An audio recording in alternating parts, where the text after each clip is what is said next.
Capacitor में हम energy store कर सकते हैं, चार्ज को स्टोर कर सकते हैं, और उसके जो दोनों टर्मिनल होते हैं, दोनों प्लेट्स जो रहती हैं, उन दोनों प्लेट के बीच जैसे जैसे चार्ज देंगे वैसे वैसे पोटेंशियल डिफरेंस क्रिएट होता चला जाता है, पोटेंशियल डिफरेंस आ जाता है। ये उसके फीचर रहते हैं C, Q और V, ये तीन फीचर। अब हम ज़्यादा एनर्जी स्टोर करना चाहते हैं, ज़्यादा चार्ज स्टोर करना चाहते हैं, ज़्यादा वोल्टेज पर इलेक्ट्रिक सप्लाई को रखना चाहते हैं, तो हम क्या करते हैं, एक से ज़्यादा कैपेसिटर्स को आपस में ऐड करते हैं। एक से ज़्यादा कैपेसिटर्स को हम आपस में ऐड करके ज़्यादा चार्जेस को स्टोर कर सकते हैं। वैसे ही एक का वोल्टेज अगर सिर्फ 200 वोल्ट आता है तो ज़्यादा कैपेसिटर को हम आपस में जोड़ के 2000 वोल्ट, 2 लाख वोल्ट क्रिएट कर सकते हैं। इसी तरह से एक कैपेसिटर में अगर 10 जूल एनर्जी आती है तो हम बहुत सारे कैपेसिटर इकट्ठे करके 1000 जूल एनर्जी क्रिएट कर सकते हैं। इस तरह से हमको जरूरत पड़ती है एक से ज़्यादा कैपेसिटर्स को आपस में जोड़ने। तो कैपेसिटर्स को किस तरह से आपस में कंबाइन किया जाता है, that we will study today. Capacitors को कंबाइन करने के हमारे पास 2-3 मेथड हैं। 2-3 मेथड हम क्यों कहते हैं, बेसिकली वो 2 मेथड हैं, दोनों मेथड को अगर एक ही में लगा दें तो तीसरा मेथड बन जाएगा। ओके, तो क्या कॉम्बिनेशन के हमारे पास मेथड हैं, पैरेलल कॉम्बिनेशन और सीरीज कॉम्बिनेशन।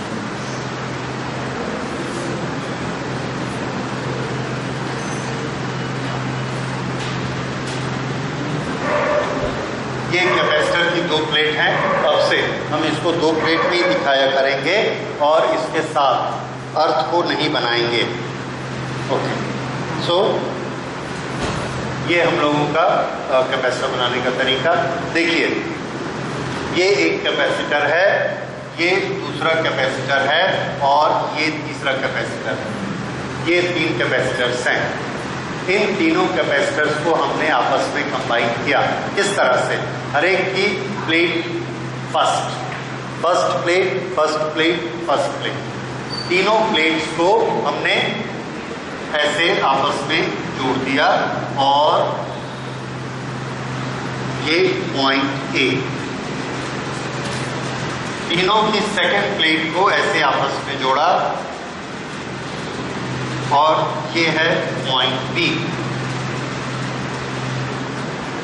अब एक पॉइंट A है और एक पॉइंट B है, इसके बीच में ये 3 कैपेसिटर हैं। तो हम ये कहेंगे ये तीनों आपस में पैरेलल में कंबाइन हैं। पैरेलल क्यों बोलते हैं, अगर हम A से B तक जाना चाहते हैं, अगर हम A से B तक जाना चाहते हैं तो हमारे पास रास्ता कौन सा है, तो हमारे पास 3 रास्ते हैं।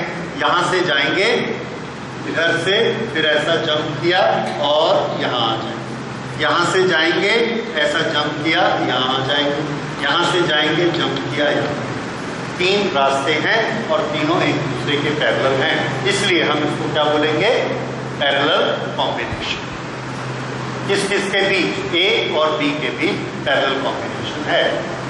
इसी तरह से फिर से A और B 2 पॉइंट हैं, इसके बीच में हमने यही कैपेसिटर C1, C2, C3 फिर से कंबाइन किए, लेकिन अभी हमने ऐसा कंबाइन किया, ये C1, C2, C3 और B तक पहुंच गए। अब अगर हमको ए से बी तक जाना है तो 3 पैरेलल रास्ते कहाँ हैं? तो आंसर है 3 पैरेलल रास्ते नहीं है। हमको क्या करना पड़ेगा?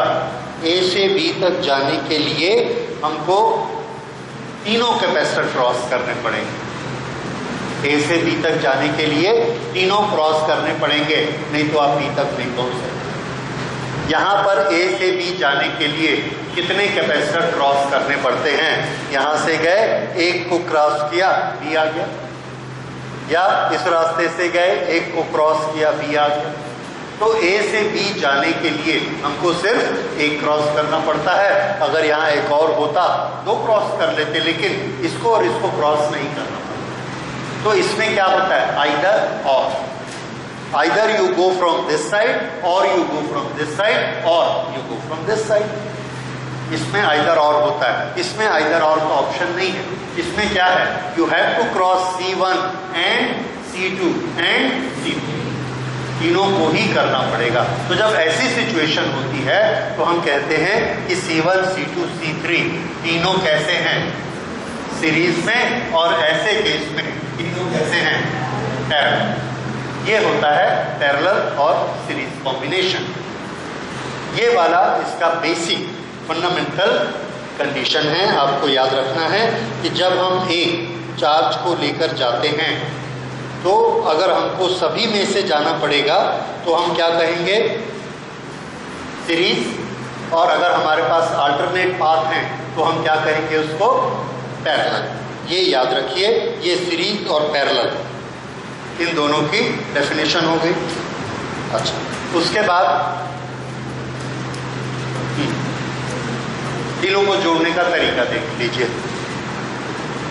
एक प्लेट एक तरफ, सेकेंड प्लेट एक तरफ। इसमें एक प्लेट एक तरफ, इसकी सेकेंड प्लेट बी के पास नहीं जाती। सेकेंड प्लेट किससे जुड़ती है? दूसरे कैपेसिटर से। दूसरे कैपेसिटर की सेकेंड प्लेट तीसरे कैपेसिटर से, तीसरे कैपेसिटर की सेकेंड प्लेट चौथे कैपेसिटर से, और लास्ट प्लेट जाके किससे जुड़ जाएगी? ई से। ये इसका तरीका है, ठीक है। तो ये दोनों चीजें आपको टेस्ट ट्रायल करके डिसाइड करना है कि कोई भी कैपेसिटर्स पैरेलल में है या सीरीज में, ठीक है। इस तरह से सीरीज और पैरेलल का फैसला होगा। तो देखिए,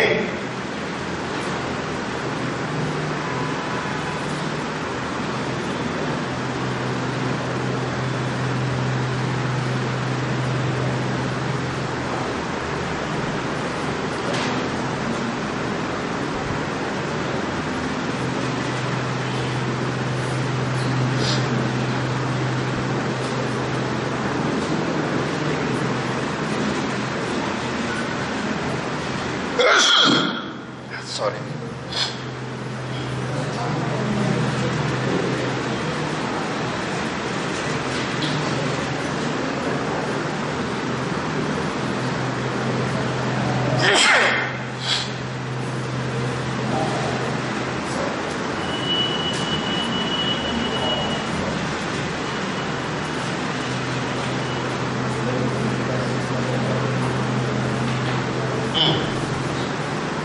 ये दोनों कनेक्शन देखिए।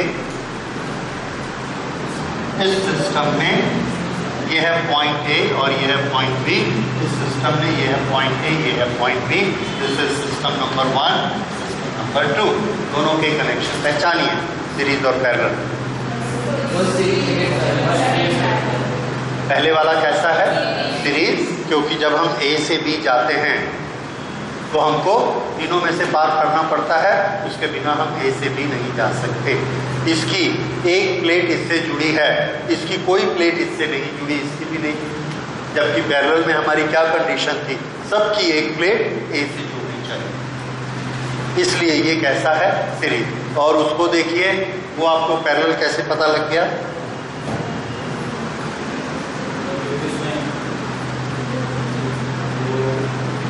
हाँ, इसमें हम ये देख रहे हैं C1 की ये प्लेट A से जुड़ी है, C2 की ये वाली प्लेट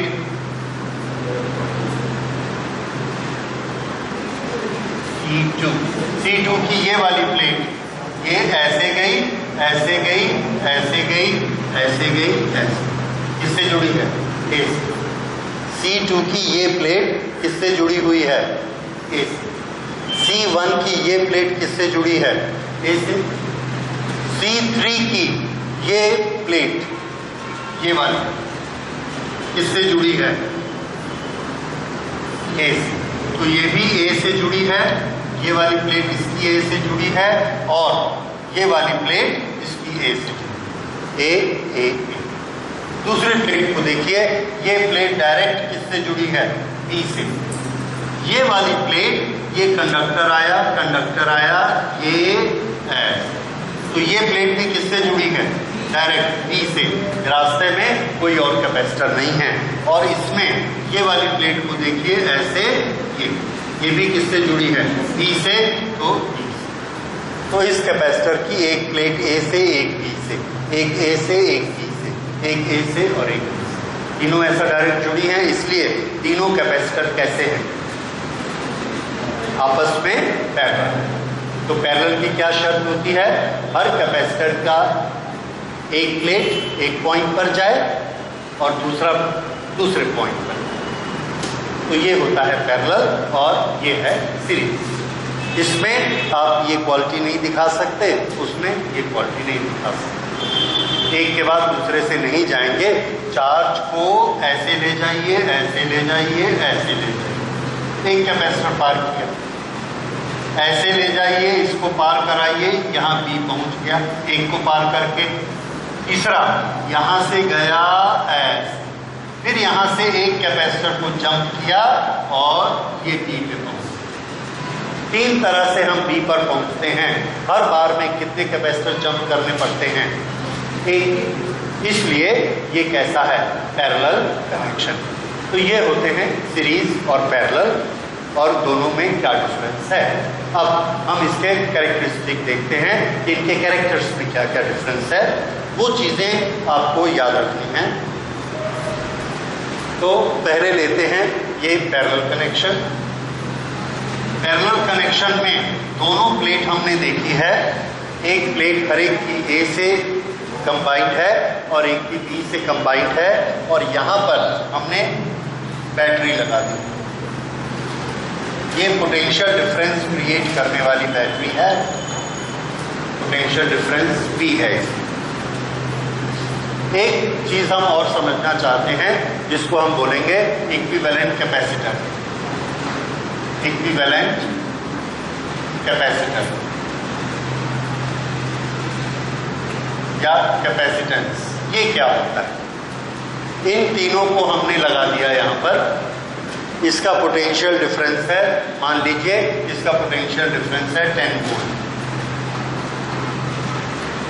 10 वोल्ट देके इसको हमने स्विच ऑन कर दिया, इसके अंदर चार्ज चला गया 60 माइक्रोकूलम।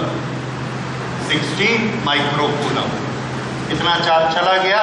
तो हमने यहां से कितना चार्ज गया है? 60 माइक्रोकूलम। वोल्टेज कितना है? 10। तो यहां से यहां तक कितना कैपेसिटेंस हुआ? Q upon V। Q upon V कितना आया? 6। तो ये आ गया 6 माइक्रोफैरेड इसका कैपेसिटर। किसका? A से लेके B तक। अच्छा, दूसरा केस देखिए। इसी में मैंने क्या किया? ये तीनों को मिटा दिया, और इसको मिटाने के बाद यहां एक लगाया और ये लगाया 6 माइक्रोफैरेड। फिर से यहां 10 वोल्ट लगाया, कितना चार्ज खींचेगा ये? 60 माइक्रोकूलम, क्योंकि 60 अपॉन 10 कितना होता है? 6। तो अगर मैं यहां एक लगाता हूं 6 माइक्रोफैरेड का, तो कितना चार्ज ये स्टोर करता है? 60। एनर्जी कितनी स्टोर करेगा? Half Q square upon C, या half Q into V। Q और V ये तो नहीं बदल रहे हैं, तो एनर्जी भी नहीं बदलेगी। अच्छा, अगर 6 लगाता हूं उतना ही चार्ज, उतनी एनर्जी स्टोर होती है अगर मैं इसकी बजाय 3 कैपेसिटर लगा दूं। ऐसे। अब भी चार्ज कितना गया 60 और वोल्टेज कितना है 10, लेकिन कैपेसिटर कितने हैं 3। तीनों ने मिलके कितना चार्ज स्टोर किया 60। कितनी एनर्जी स्टोर की हाफ Q इंटू V, वही Q वही V। तो ये तीनों मिलकर उतना ही स्टोरेज का काम कर रहे हैं जितना कि वो एक अकेला करता था। कैसे पता हमको? चार्ज वही है, वोल्टेज वही है, एनर्जी वही। एक लगाओगे तो भी, 3 लगाओगे तो भी। तो ये जो एक कैपेसिटर है उसको हम बोलेंगे वो 3 के बराबर है। 3 के बराबर। ये बराबर के लिए हम वर्ड यूज करते हैं इक्विवेलेंट। क्या शब्द यूज करेंगे? तो दैट इज इक्विवेलेंट कैपेसिटर। अब कैपेसिटर हम मटेरियल कोई लेकर नहीं आते, हम सिर्फ क्या निकालते हैं कि 3 कैपेसिटर हमने लगाए हैं, उसका इक्विवेलेंट कैपेसिटेंस कितना होगा। इक्विवेलेंट कैपेसिटेंस यानी उन तीनों का तो कैपेसिटेंस कुछ अलग अलग होगा। जैसे इसका कैपेसिटेंस है 1, इसका है 2, इसका है 3। ये 1, 2 और 3 इनका कैपेसिटेंस अलग अलग है, पर पूरे सिस्टम का कैपेसिटेंस कितना है 6। उसको क्या बोला जाएगा? Equivalent capacitance. ऐसा इसमें भी होता है, ऐसा इसमें भी होता है। इस पूरे ने 100 माइक्रोकूलम चार्ज को स्टोर किया, इसकी जगह हमने एक कैपेसिटर लगा दिया, इसने भी 100 माइक्रोकूलम को किया, तो ये क्या हो गया इनका इक्विवेलेंट कैपेसिटेंस। ये इक्विवेलेंट कैपेसिटर है और इसका कैपेसिटेंस इसके इक्विवेलेंट कैपेसिटेंस हो गया। So what is equivalent capacitance? Capacitance, equivalent capacitance is value of that single capacitor. Value of that single capacitor which will store same charge and same energy as stored by the combination, stored by the system. ये क्या चीज हो गई? Equivalent capacitance. ये समझ आ गई बात? Okay. अब हम इसकी स्टडी शुरू करते हैं।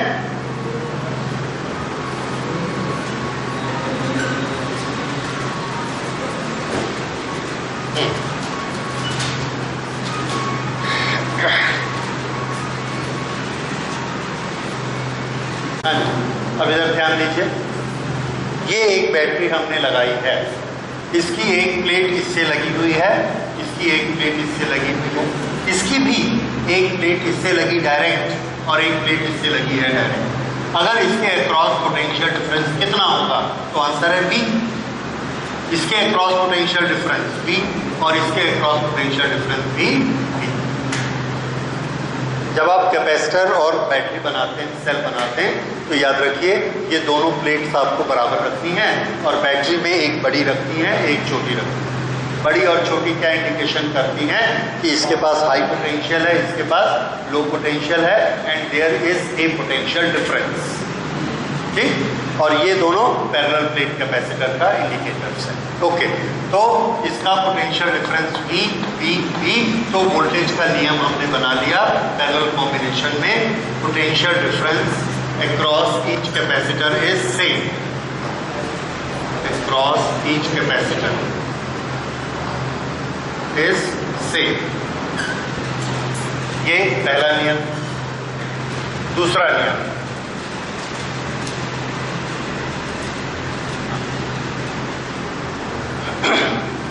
यहां से जो चार्ज जाएगा कितना भी, यहां से चार्ज गया Q,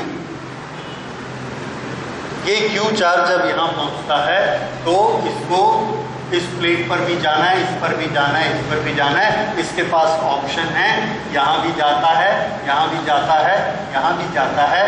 तो इसके पास Q1, इसके पास Q2 और इसके पास Q3, तीनों के पास। लेकिन चार्ज क्या होता है? Charge is made by the charge particles, और पार्टिकल मटेरियल होता है, उसमें कंजर्वेशन होता है। अगर हमारे पास 100 मटेरियल है तो 100 में से हम 200 पैदा नहीं कर सकते। इसलिए यहां से जो चार्ज आ रहा है उसी चार्ज को तीनों में डिस्ट्रीब्यूट होना होगा। तो ये कितना हो जाएगा? द चार्ज इज डिस्ट्रीब्यूटेड,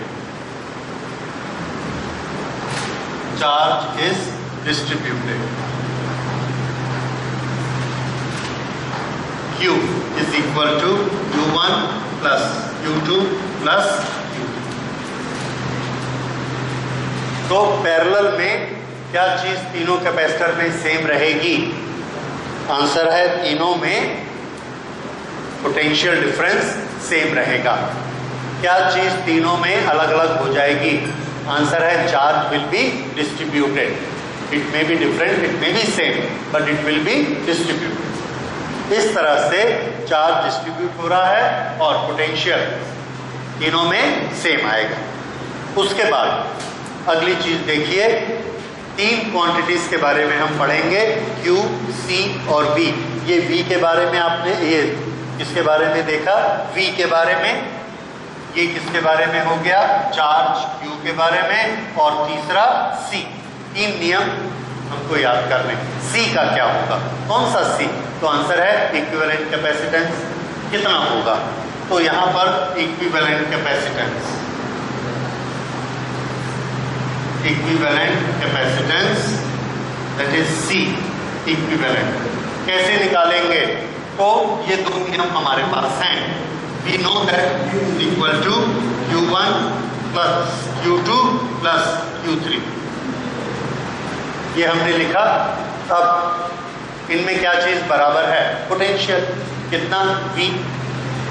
अच्छा, A और B के बीच में जब हम सिंगल कैपेसिटर लगाते इक्विवेलेंट, तो उसका पोटेंशियल डिफरेंस भी कितना होता? V। तो हमने क्या किया? दोनों साइड्स को V से डिवाइड कर दिया। V, V, V एंड इस तरह से दोनों साइड्स को हमने डिवाइड किया। ओके, दोनों साइड्स को डिवाइड करने के बाद देखिए हमारे पास क्या क्या टर्म्स आ गई हैं। Q अपॉन V, ये किसके लिए है? वो सिंगल कैपेसिटर अगर हम लगाते तो ये V और ये चार्ज कितना गया? Q। So Q upon V, Q upon V किसका फॉर्मूला है? C। So this we can write as C। कौन सा C? इक्विवेलेंट, सिंगल का C equivalent. This is equal to Q1 upon V, C1 plus C2 plus C3। C is equal to C1 plus C2 plus C। ये आ गया equivalent capacitance. तो equivalent capacitance कैसे निकाला जाता है? बड़ा सिंपल, सब कैपेसिटेंस को आपस में ऐड कर, that will be equivalent capacitance. किस केस में? In case of parallel combination. Okay, अब हम लेते हैं सीरीज। अच्छा, ये पैरेलल का आ गया। फिर से पैरेलल में क्या डिस्ट्रीब्यूट होता है? चार्ज। क्या चीज नहीं डिस्ट्रीब्यूट होती? क्या कॉमन रहता है? तीनों नियम आपको याद रखने हैं। पैरेलल कॉम्बिनेशन में क्या डिस्ट्रीब्यूट होता है? चार्ज। क्या चीज कॉमन रहती है? पोटेंशियल। कैपेसिटेंस का क्या होता है? एडिशन हो जाता है। जब कैपेसिटेंस का एडिशन होगा तो कैपेसिटेंस इंक्रीज होगा कि डिक्रीज होगा? तो आंसर है कैपेसिटेंस इंक्रीज हो जाएगा, क्योंकि उनका एडिशन होते जा रहा है। अगर ये 1 माइक्रोफैरेड है, ये 1 है, ये 1 है, तो C किसके बराबर होगा? 1 प्लस 1 प्लस 1, कुल मिला के 3। अच्छा, ये बताइए अगर एक ये C क्या हो गया? बढ़ गया, तो हमने यहां नोट कर लिया C इंक्रीज। ये ठीक है। बाकी के नियम क्या हैं? Q डिस्ट्रीब्यूट, तीसरा P सेम। अगर हम इसमें n कैपेसिटर सीरीज पैरेलल में लगा दें तो टोटल C इक्विवेलेंट कितना हो जाएगा? n into C। एक कैपेसिटर C, 2 कैपेसिटर लगाए C plus C 2C, 3 capacitor लगाए 3C, n कैपेसिटर लगाए तो n C। ये फॉर्मूला याद रखिएगा कि n कैपेसिटर पैरेलल में लगने से कैपेसिटेंस इंक्रीज हो जाएगा और इंक्रीज होके कितना हो जाएगा NC। ओके, ये और चार्ज का डिस्ट्रीब्यूशन होगा। ये चार्ज का डिस्ट्रीब्यूशन इसके न्यूमेरिकल आते हैं जो आपको बनाने होंगे, तो उसको हम लोग नेक्स्ट क्लास में बनाएंगे कि अगर हमने इसको चार्ज Q दिया है तो C1 के पास कितना, C2 के पास कितना, C3 के पास कितना चाहेगा। और चार्ज का फॉर्मूला हमको मालूम है, चार्ज का फॉर्मूला क्या होता है C × V। इसका C कितना है C1, V कितना है जो बैटरी का, तो इसके पास चार्ज कितना होगा बताइए। Q1 is equal to C1 × V। Q2 किसके बराबर होगा और Q3 किसके बराबर होगा। यस, ये तीनों फॉर्मूले नोट कर लीजिए। तो पैरेलल में चार्ज निकालना बहुत आसान है। क्यों? क्योंकि हमको C भी मालूम है और हमको V भी मालूम है। हाँ, अगर हमको V नहीं दिया गया है तो हमको लंबा रास्ता लगाना पड़ेगा, वो रास्ता हम लोग फिर देखेंगे क्या होता है। अच्छा, अब ये जो सीरीज है इसके भी ये तीनों फीचर देखिए। इनको हमने बैटरी से लगा दिया और ये पोटेंशियल डिफरेंस है V। ये पोटेंशियल डिफरेंस है। अगर V पोटेंशियल डिफरेंस लगाया, यहाँ बैटरी से चार्ज निकलता है Q। ये Q चार्ज गया, इस प्लेट में भर गया Q।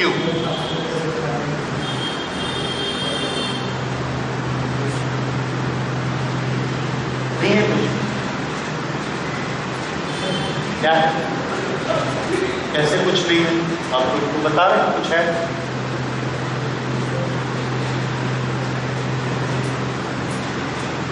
ओके, तो जब हम इसको Q चार्ज देते हैं तो Q चार्ज यहाँ इकट्ठा हो जाता है। यहाँ पर आगे कुछ नहीं है, इंसुलेशन है या गैप है या एयर है, तो ये चार्ज आगे नहीं जा सकता, इसलिए पूरा का पूरा चार्ज यहाँ रुक जाता है। उसके बाद एक एक्शन होता है which is known as induction. Induction के कारण ये जो प्लस Q है यहाँ पर निगेटिव चार्जेस को बुला लेता है, इन्वाइट कर लेता है कि निगेटिव इस तरफ आ जाते हैं। कितने आएंगे? तो आंसर है जितना प्लस Q है उतने ही यहाँ पर आएंगे, तो ये कितने हो जाएंगे माइनस। अब इस तरफ देखिए, ये वाली प्लेट, ये ध्यान दीजिए, ये वाली प्लेट, ये वाला कंडक्टर और ये वाली प्लेट, ये तीनों आपस में जुड़े हुए हैं और इनका नेट चार्ज था पहले 0। उस नेट चार्ज 0 में से माइनस Q इधर आ गए हैं, तो रिपेल होके इधर कितने चार्ज पहुंच जाएंगे? प्लस, क्योंकि दोनों को मिलाकर कितना होना चाहिए? 0। तो यहाँ पर ऑटोमेटिकली हम क्या देखते हैं, कितने चार्ज इकट्ठे हो गए? Plus Q। अब ये जो प्लस Q चार्ज इकट्ठे होते हैं, इसके सामने एक न्यूट्रल प्लेट है, तो ये क्या करेंगे? इंडक्शन करके इसमें से माइनस Q को खींच लेंगे, तो यहाँ पर इस प्लेट में क्या आ जाएंगे? Minus Q, minus Q। यहाँ आ गए। यहाँ पर फिर वही चीज होती है, ये दो प्लेट और ये कंडक्टर जुड़ा हुआ है, इसमें से माइनस Q यहाँ आ गया है, तो इसके जो रिमेनिंग प्लस Q हैं वो यहाँ चले जाएंगे, प्लस Q। अब ये प्लस Q इंडक्शन के कारण इस प्लेट में कितने खींच लेगा? माइनस Q, तो यहाँ पर इस प्लेट में आ गए माइनस। अब यहाँ पर माइनस Q आ गए, कहाँ से आए? बैटरी से है। ये बैटरी का क्या जुड़ा हुआ है? माइनस। ये प्लस यहाँ गए, तो बैटरी से कितने चार्ज निकले? तो आंसर है बैटरी से Q चार्ज निकले। ये Q यहाँ आ गए और इस Q के कारण यहाँ minus plus, minus plus, minus और इसके प्लस, ये प्लस यहाँ चले गए माइनस, तो यहाँ माइनस बच गए। इस तरह से नेट चार्ज निकला कितना बैटरी से? सिर्फ Q। और हर कैपेसिटर के पास कितना चार्ज हो गया? Q। ये सीरीज की एक स्पेशलिटी है या इसका जादू है कि बैटरी से हमने चार्ज कितना लिया? Q। 100 कैपेसिटर हमने सीरीज में लगा दिया, हर एक के पास कितना चार्ज हो गया, Q। ये सीरीज में होता है। तो ये आपको इसके चार्ज का नियम याद रखना है। कैसे बना समझ में आया? इंडक्शन के कारण। तो Q का नियम लिखते हैं,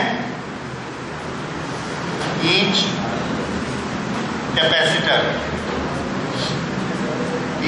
capacitor has charge Q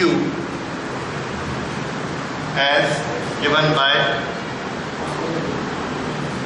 battery और सेल।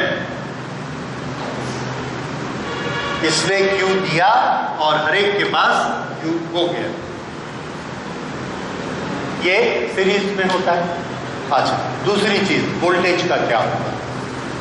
तो आंसर है कि यहां वोल्टेज होता है वर्क डन। अगर हम पॉइंट A से B तक जाते हैं तो हमारे पास एक ही रास्ता है और हमको तीनों को पार करना पड़ता है, इसलिए तीनों में हमको एनर्जी खर्च करनी पड़ती है।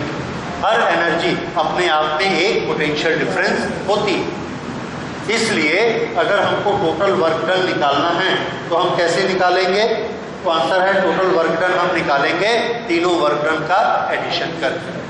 इसलिए तीनों वर्क डन का एडिशन करेंगे मतलब तीनों वोल्टेज का आपस में एडिशन हो जाएगा।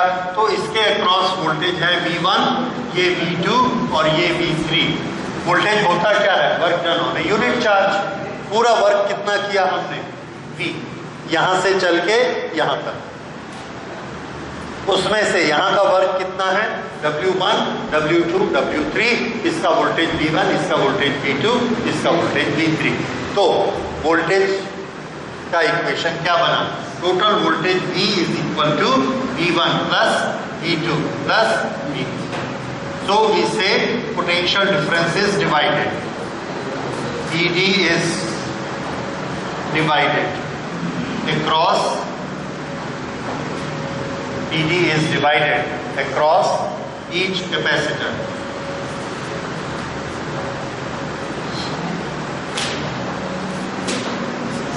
ED is divided across each capacitor। ठीक है?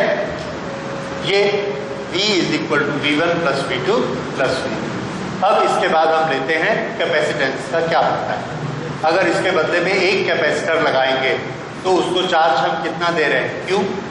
पोटेंशियल डिफरेंस कितना है A और B के बीच में? V। क्या चीज डिवाइड हुई है? V। V डिवाइड हुई है। तो यहां से हम इसका फॉर्मूला स्टार्ट करते हैं। नंबर 3 पोटेंशियल के लिए we know that E is equal to V1 plus V2 plus V3। दोनों तरफ Q से डिवाइड कर दो। हर एक को Q से डिवाइड करेंगे। क्यों? क्या चीज नहीं बदल रही है? Q। इसलिए दोनों तरफ Q से डिवाइड किया। So this is Q, Q, Q and E। अब Q अपॉन V क्या होता है? कैपेसिटेंस। तो V अपॉन Q क्या होगा? 1 अपॉन कैपेसिटेंस।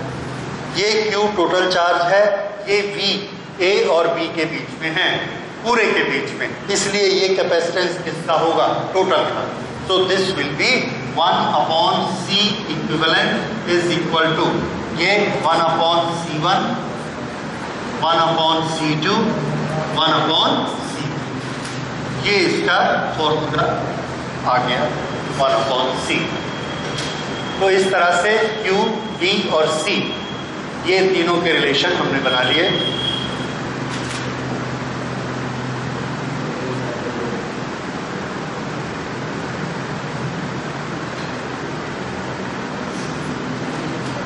ठीक है? ओके। इसमें C क्या होता है? तो देखिए, अगर हमने यहां पर लगाया 2 और यहां पर भी लगाया 2, 2 और 2, तो ये कितना हो जाएगा? 1 upon 2 plus 1 upon 2 is equal to 1। 1 को उल्टा किया तो भी क्या होगा? 1। तो 1 upon C is equal to 1 upon 1, C is equal to 1। इसका क्या मतलब? 2 और 2 को जोड़ो सीरीज में तो आंसर कितना आएगा? 1। तो ये कम हो गया कि ज्यादा हो गया? डिक्रीज हुआ। तो हमने याद कर लिया।